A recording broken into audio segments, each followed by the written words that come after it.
The following is a typically outrageous and thought-provoking clip from the Riot. Speaking of dumb fucks, who are we talking about now? Who nailed it for once? Mike Francesa. No, what did he do? Kidding. What did Francesca do? He said something. You made me laugh when I was thinking about it. You dummy.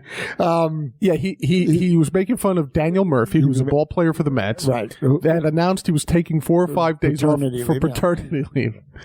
Listen. I stand with Francesa on his comments. Yeah. He's right.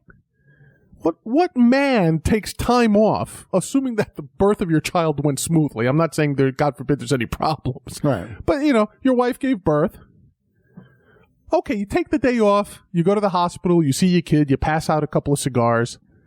They kick the woman out of the hospital now a day after giving birth. They don't let her stay in the hospital. Yeah, well, they found out that a lot of women up and walking around there 20 minutes afterwards. What are you going to do for 4 or 5 days with your wife?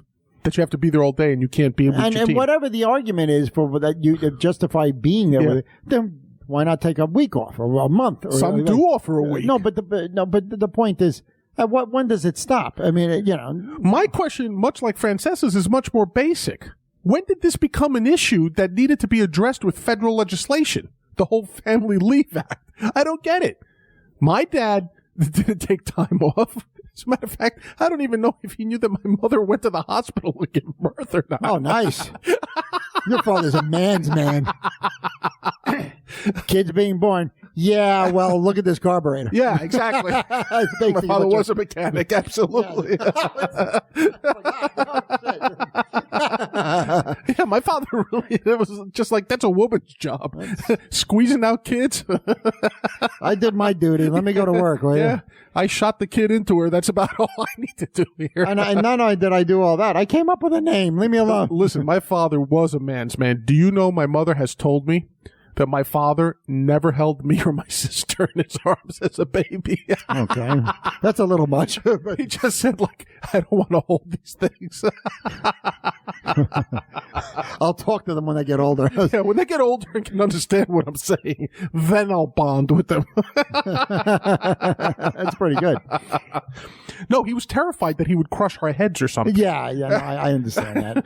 A relative once handed me a baby, and I just held it. Shit. And I held it, and I stared at it, and I went, this is really not right. And you know what's wrong about that? If you hold the kid long enough in front of you and stare him, he will vomit on you. Or cry.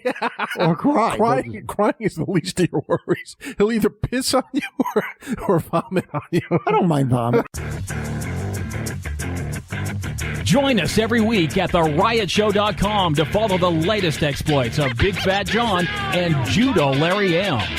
This is Mark, the man with the golden voice, and I'm not wearing any pads.